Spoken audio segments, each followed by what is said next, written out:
샬롬, 반갑습니다. 말씀 가운데 오늘도 큰 은혜가 있기를 바랍니다. 하나님이 주신 말씀은 누가복음 13장 10절부터 21절 말씀입니다. 예수께서 안식일에 한 회당에서 가르치실 때에 18해 동안이나 귀신 들려 앓으며 꼬부라져 조금도 펴지 못하는 한 여자가 있더라. 예수께서 보시고 불러 이르시되 여자여 내가 내 병에서 놓였다 하시고 안수하시니 여자가 곧 펴고 하나님께 영광을 돌리는지라. 회당장이 예수께서 안식일에 병 고치시는 것을 분내어 무리에게 이르되 일할 날이 엿새가 있으니 그동안에 와서 고침을 받을 것이요 안식일에는 하지 말 것이니라 하거늘. 주께서 대답하여 이르시되 외식하는 자들아 너희가 각각 안식일에 자기의 소나 나귀를 외양간에서 풀어내어 이끌고 가서 물을 먹이지 아니하느냐. 그러면 18해 동안 사탄에게 매임바 된 이 아브라함의 딸을 안식일에 이 매임에서 푸는 것이 합당하지 아니하냐. 예수께서 이 말씀을 하심에 모든 반대하는 자들은 부끄러워하고 온 무리는 그가 하시는 모든 영광스러운 일을 기뻐하니라. 그러므로 예수께서 이르시되 하나님의 나라가 무엇과 같을까? 내가 무엇으로 비교할까? 마치 사람이 자기 채소밭에 갖다 심은 겨자씨 한 알 같으니 자라 나무가 되어 공중의 새들이 그 가지에 기들였느니라. 또 이르시되 내가 하나님의 나라를 무엇으로 비교할까? 마치 여자가 가루 서말 속에 갖다 넣어 전부 부풀게 한 누룩과 같으니라 하셨더라. 아멘. 오늘 주님은 18해 동안 꼬부라져 몸을 펴지 못한 한 여인을 치유하시는 기적을 통해 하나님의 나라를 우리들에게 가르치고 계십니다. 이 여인은 18해 동안 허리를 펴지 못하고 땅만 보며 살았습니다. 예수님은 이 여인이 18해 동안 사탄에게 매여 있었다라고 말씀하고 계십니다. 숫자 18은 인간의 숫자인 6을 3번 더한 숫자입니다. 계시록에 나오는 666의 의미입니다. 18해 동안 사탄에게 매임받은 것은 예수 그리스도를 알지 못하고 어둠의 나라에 묶여있던 영혼들을 뜻합니다. 그러나 그 가운데 하나님의 택하신 자들이 있었고 예수님은 어둠 가운데 주저앉은 자기 백성들을 십자가의 보혈로 구원하시기 위해 오셨습니다. 사탄에게 매임받은 아브라함의 딸들, 아브라함의 아들들을 구원하시기 위해 오셨습니다. 예수님이 오시기 전에도 율법이 있었지만 율법마저도 이 아브라함의 딸을 사탄의 매임에서 풀지 못했고 구원을 줄 수가 없었습니다. 그러나 이제 하나님의 나라가 오게 되었습니다. 예수님이 이 땅에 오신 것은 이 땅에 하나님의 나라가 시작된 것을 뜻합니다. 세례 요한은 하나님의 나라가 가까이 왔다라고 소리치면서 예수님의 오심으로 하나님의 나라가 오게 되었음을 선포했습니다. 마가복음 1장 12절입니다. 이르시되 때가 찼고 하나님의 나라가 가까이 왔으니 회개하고 복음을 믿으라 하시더라. 예수님도 예수님 자신의 오심으로 하나님의 나라가 시작이 되었음을 말씀하셨습니다. 누가복음 11장 20절입니다. 그러나 내가 만일 하나님의 손을 힘입어 귀신을 쫓아낸다면 하나님의 나라가 이미 너희에게 임하였느니라. 하나님의 나라가 시작이 되면서 특징은 사단이 그 권세를 잃게 되었다는 것입니다. 예수님이 오시기 전에는 이 땅은 공중권세 잡은 사탄에게 내어준 바 되었으나 예수님이 십자가에서 사망 권세를 이기셨고 사단을 멸하셔서 이 땅에 예수 그리스도가 통치하는 하나님의 나라가 시작이 된 것입니다. 첫사람 아담이 창조될 때 소유했으나 죄로 인해 잃어버렸던 영광이 하나님의 나라에서 회복이 됩니다. 더욱 넘치도록 회복하실 것을 주님은 약속하셨습니다. 오늘 이 여인이 안식일에 사단에게서 풀려나고 질병에서도 풀려나는 것은 하나님의 나라가 왔음을 알리기 위해서입니다. 굳이 왜 안식일이냐? 굳이 왜 안식일에 이런 일들이 일어나고 있냐면 안식의 참뜻은 예수님이 십자가에서 하신 일을 믿는 것이 안식이기 때문입니다.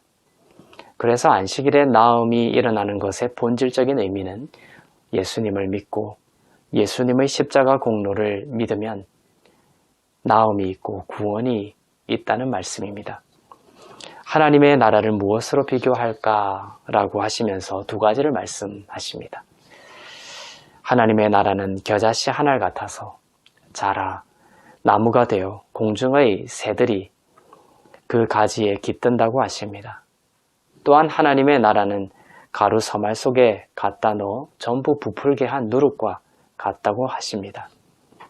사람이 기여하지 못합니다. 오직 하나님께서 계획하셨고 실행하셨고 이루셨고 이루어 가시는 하나님의 영광스러운 역사가 바로 이 하나님의 나라입니다. 빌립보서 1장 6절입니다. 너희 안에서 착한 일을 시작하신 이가 그리스도 예수의 날까지 이루실 줄을 우리는 확신하노라. 예수님이 시작하신 것이기 때문에 반드시 그 시작하신 것을 완성하신다는 것입니다. 사람이 막아서지 못하고 사단도 방해할 수 없습니다. 비록 겨자씨처럼 느껴질지라도 우리를 하나님의 생명으로 더욱 구원하시는 하나님 나라의 영광은 큰 나무가 될 것이고 누룩처럼 부풀어 오르게 될 것입니다.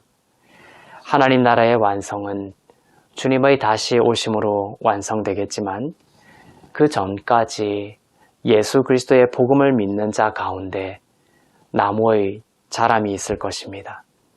누룩의 부풀어 오름이 있을 것입니다. 더욱 사단의 매임으로부터 풀려나는 역사가 있을 것입니다. 나무가 언제 자라지 하고 지켜보는 것이 아닙니다. 누룩이 언제 부풀어 오르지 하고 지켜보는 것이 아닙니다. 여러분이 하나님의 말씀을 가까이 하고 그 말씀 안에서 예수님을 만나고 믿음의 뿌리를 내리고 있으면 어느새 그 나무는 자라있고 누룩은 부풀어 올라 있을 것입니다. 오미크론과 같은 바이러스의 확산과 급증 같은 것을 보면서 마음에 낙심이 되지 않기를 바랍니다.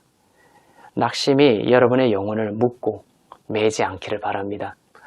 누룩같이 부풀어 오르고 확산되는 하나님의 나라가 여러분 가운데 임하였음을 더욱 기뻐하시기를 바랍니다. 그 나라만이 영원하며 우리가 거듭난 이후부터 주님의 재림 이후 더욱 영광스럽게 살게 될 그리스도께서 다스리시는 하나님의 나라입니다. 하나님의 나라를 다스리시는 예수 그리스도의 믿음으로 저와 여러분을 묶고 있는 모든 낙심과 불안과 할 수 없을 것이라는 불신의 결박을 끊어내고 믿는 자에게는 능치 못함이 없는 구원의 삶의 약속이 저와 여러분 가운데 더욱 충만하게 넘치기를 주님의 이름으로 축원합니다. 기도하겠습니다. 사랑의 하나님 아버지, 사단에게 속하였고 결박되었던 우리를 예수님의 십자가로 풀어주시고 구원하여 주시니 감사합니다. 우리 마음에 퍼지고 있는 어두운 마음, 낙심의 마음, 소망 없음의 마음들이 예수의 이름으로 끊어지게 하시고 나무와 같이 누룩과 같이 영광이 가득한 하나님의 나라가 우리 영혼과 삶 가운데 자라고 부풀어 오르게 하옵소서. 감사드리며 우리 주 예수 그리스도의 이름으로 기도하옵나이다. 아멘.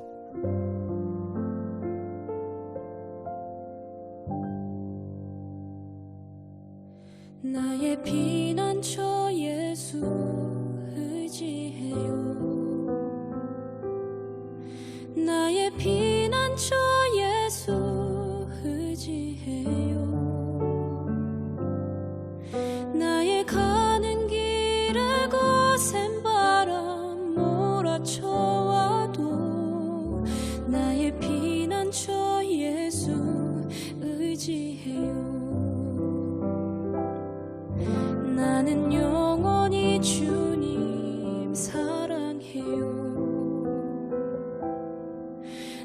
나는 영원히 주님 사랑해요.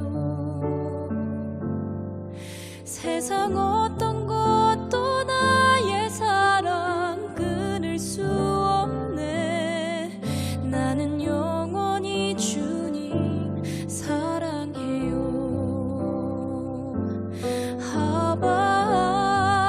아버지 나를 사랑하시니 나의 모든 것 주께 드려요.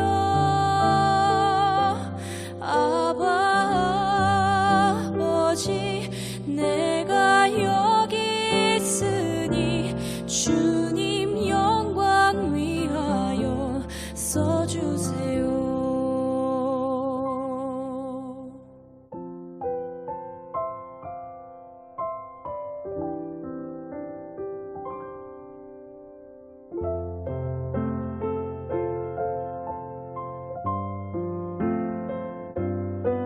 나는 영원히 주님 사랑해요. 나는 영원히 주님 사랑해요. 세상 어떤 것도 나의 사랑 끊을 수 없네. 나는 영원히 주님 사랑해요.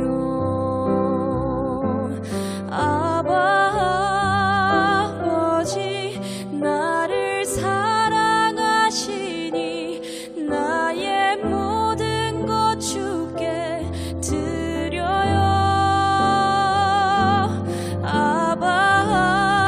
아버지 내가 여기 있으니 주님 영광 위하여 써주세요. 아버지 나를 사랑하시니 나의 모든 것 주께 드려요. 아버지 내가 여기 있으니 주님 영광 위하여 써주세요. 주님 교회 위하여 써주세요. 주님 나